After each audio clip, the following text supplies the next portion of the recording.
ओम शांति। 9 मई 2026। मीठे बच्चे, तुम यहाँ आए हो सेल्फ रियलाइज करने।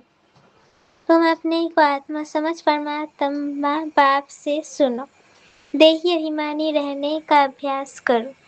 प्रश्न कई बार बच्चों से कोई पूछते हैं कि तुमने आत्मा का साक्षात्कार किया है, तो तुम उन्हें कौन सा उत्तर दो। उत्तर बोलो, हाँ, हमने आत्मा का साक्षात्कार किया है। आत्मा ज्योतिर्बिंदु है। आत्मा में ही अच्छे व बुरे संस्कार है। आत्मा की सारी नॉलेज अभी हमें मिलती है। जब तक आत्मा का साक्षात्कार नहीं किया था तब तक देह अभिमानी थे। अभी हमें परमात्मा द्वारा गॉड रियलाइजेशन और सेल्फ रियलाइजेशन हुआ है। गीत, ना वो हमसे जुदा होंगे। ओम शांति। मीठे मीठे रूहानी बच्चों ने ये गीत सुना। रूहानी बच्चे जानते हैं शरीर द्वारा ऐसे कोई कभी नहीं कहेंगे कि हम मर मिटेंगे। साधु संतों के ऊपर बच्चे जानते हैं हमको उनके साथ जाना है, ये शरीर छोड़ देना है, इसलिए कहते हैं ये शरीर छोड़ करके हम चले जाएंगे बाप के साथ। बाप आए ही है साथ ले जाने, ये बहुत समझ की बात है। बच्चे बुलाते हैं हम पतितों को आकर पावन बना। फिर क्या करूं? यहाँ तो नहीं छोड़ जाएंगे। ये सारी दुनिया पतित है। इस पतित दुनिया से पावन दुनिया में ले जाने के लिए बाप आए हैं। हम आत्माओं को साथ ले जाएंगे। ये सारी दुनिया विशेष है, ये भी तुम जानते हो। तुम किसको विकारी पतित कहेंगे तो भी बिगड़ पड़ेंगे। मनुष्यों को समझाना बड़ा युक्ति से है। महिमा करनी है एक बाप की। अभी तुम बच्चों को नॉलेज मिली है, बड़ी समझ से बात करनी है। कहाँ देखते हो प्रश्न उत्तर करते हैं तो बोलो हम अभी कच्चे हैं, बड़ी बहन आकर रिस्पॉन्ड देंगी। तुम कहते हो शिव बाबा समझाते हैं, भगवानोबाज मनुष्य सब पतित है। पतित तो भगवान हो नहीं सकता। पतित पावन को बुलाते हैं क्योंकि पतित है। देहधारियों को भगवान नहीं कह सकते। भगवान निराकार शिव को कहा जाता है। शिव के मंदिर भी बहुत है। पहले पहले जब एक बात को समझ लेवे तब ठहर सकेंगे। पहले पहले बताओ कि शिव भगवानुबाद शिव बाबा कहते हैं कि मामेकम याद करो, उनको अपना शरीर है नहीं। ब्रह्मा विष्णु शंकर को भी अपना सूक्ष्म शरीर है। देखने में आता है, ये तो देखने में नहीं आता है। उनको कहा ही जाता है परमपिता परमात्मा। तुम भी कहेंगे हम आत्मा एक शरीर छोड़ दूसरा लेता हूँ। तुमने अपनी आत्मा का साक्षात्कार किया है। भक्ति मार्ग में साक्षात्कार के लिए नवधा भक्ति करते हैं, परंतु भक्ति करने वालों ने जब कब साक्षात्कार नहीं किया है, वो क्या चीज है ये बिल्कुल नहीं जानते हैं।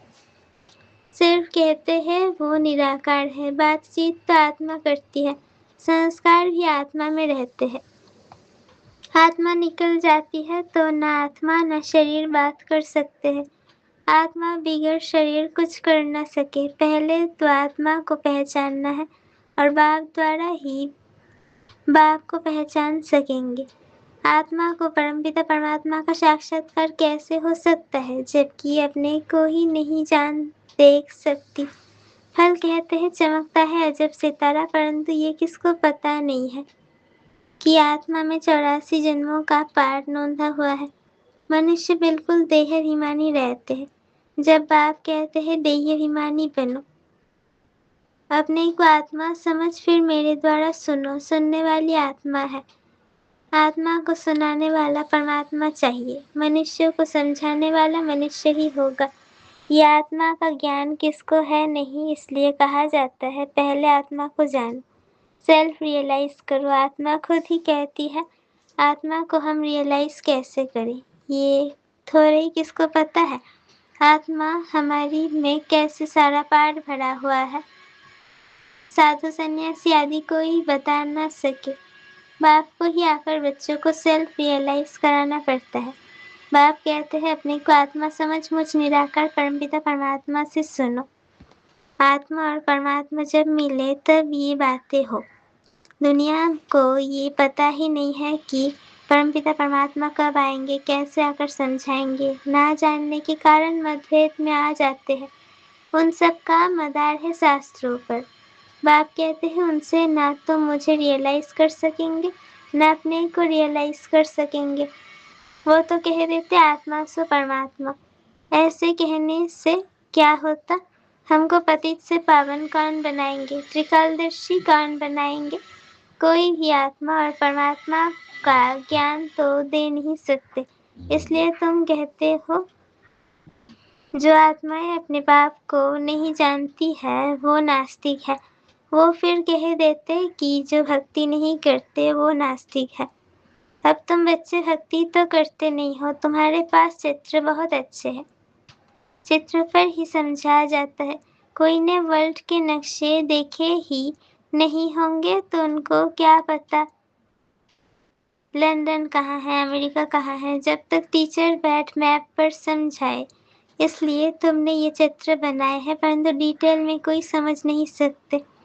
सूर्यवंशियों ने ये राजधानी कहाँ से ली, फिर चंद्रवंशियों ने कैसे ली, क्या सूर्यवंशी से लड़ाई की? तुम समझते हो सबका वर्षा एक बाप से मिलता है। सूर्यवंशी चंद्रवंशी तो विश्व के मालिक है, दूसरा कोई धर्म ही नहीं होता है तो लड़ाई की बात ही नहीं। अभी तुम समझते हो हम विश्व के मालिक बनते हैं, ऐसे नहीं कि सूर्यवंशियों से चंद्रवंशियों ने जीता व युद्ध चली नहीं, अलग अलग घराना होता है। अब तुम्हारी बुद्धि में ये चित्रों की सारी नॉलेज है, स्कूल में भी स्टूडेंट पढ़ते हैं तो बुद्धि में सारी नॉलेज आ जाती है। छोटे बच्चों को किताब में दिखाया जाता है ये हाथी है, ये फलाना है। अब तुम इस ड्रामा को जान गए हो, ये सारा चक्र बुद्धि में है। ये है सारी नई बातें और इन बातों को ब्राह्मण कुल ही समझेंगे, दूसरे तो बैठ फालतू डिबेट करेंगे। ऐसे भी नहीं सबको इकट्ठा समझाया जा सकता है, नहीं, अलग अलग समझाना होता है। कायदा भी है, पहले बाप को आत्मा को समझे, फिर क्लास में बैठे तो समझेंगे, नहीं तो समझ ही नहीं सकेंगे, संशय उठाते ही रहेंगे। तुमको समझाना है भगवान एक ही है, वो ऊंचते ऊंच है, देवताओं को ही भगवान नहीं कह सकते। आत्मा का ही ज्ञान अब तुमको मिला है, कर्म का फल आत्मा ही भोगती है, संस्कार आत्मा में ही रहते हैं, आत्मा सुनती है इन ऑर्गन्स द्वारा। भगवान बाप एक है, वर्षा उनसे मिलता है। बाप ने समझा है, तुम अपने को आत्मा निश्चय करो और बाप से बुद्धि योग लगाओ। जन्म जन्मांतर भक्ति करते आए हो, हनुमान के भी पुजारी होंगे तो हनुमान को याद करेंगे, व श्री कृष्ण के पुजारी होंगे तो श्री कृष्ण को याद करेंगे। अभी तुमको समझा जाता है तुम आत्मा हो, तुम्हारा परमपिता परमात्मा है, उनको याद करने से ही बाप का वर्षा मिलेगा। जो बाप है स्वर्ग का रचयिता, तो जरूर हम स्वर्ग में होने चाहिए। भारत स्वर्ग था, अभी तो स्वर्ग है नहीं जो राजाई हो, नरक में तो रावण की राजाई है। हमारी राजधानी कैसे चली फिर नीचे उतरे कुछ भी नहीं जानते। अभी तुम जानते हो पुनर्जन्म लेते लेते हमको नीचे उतरना ही है। अब फिर बाप कहते हैं मुझे याद करो तो तुम पावन बनेंगे, स्वर्ग का वर्षा मिलेगा। हम बाप के बनते हैं तो बाप का वर्षा मिलता है, परंतु जब तक ताम प्रधान से सत प्रधान ना बने, योग से पावन ना बने, तब तक वर्षा मिल न सके। बाप कहते हैं मुझे याद करने से तुम्हारे विकर्म विनाश होंगे, विकर्माजीत बनेंगे, ये गारंटी है। समझानी देनी पड़ती है, कोई समझेंगे, कोई तेज बुद्धि वाले होते तो शोर मचाने लगते हैं, कोई ना कोई विघ्न डालने वाले निकल पड़ते हैं। कोई हंगामा करे तो बोलना चाहिए एकांत में आकर समझो। यहाँ का कायदा है 7 रोज हट्टी में रहकर समझना, क्योंकि ये ज्ञान नया होने के कारण मनुष्य मूंझते हैं। कोई भी पहले नया सेंटर खुलता है तो उसमें होशियार होने चाहिए जो सबको समझा सके। भगवान तो सबका एक है, सब आत्माएं भाई भाई है, परमात्मा सबका बाप है। पुकारते हैं पतित पावन आओ तो जरूर वो पावन है, वो कभी पतित होते नहीं। पाप ही आकर पतितों को पावन बनाएंगे। सतयुग में सब है पावन, कलयुग में सब है पतित। पतित बहुत होते हैं, पावन थोड़े होते हैं। सतयुग में सब तो नहीं जाएंगे। जो पतित से पावन बनते हैं वही पावन दुनिया में जाते हैं, बाकी सब निर्वाण दुनिया में चले जाएंगे। ये भी जानते हैं सारी दुनिया आकर मत नहीं लेगी। ये मुश्किल है जो तुम सारी दुनिया को मत दो।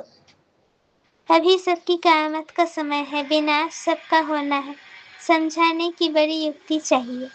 जो शांति से बैठ सुने, डिस्टर्बेंस ना करे।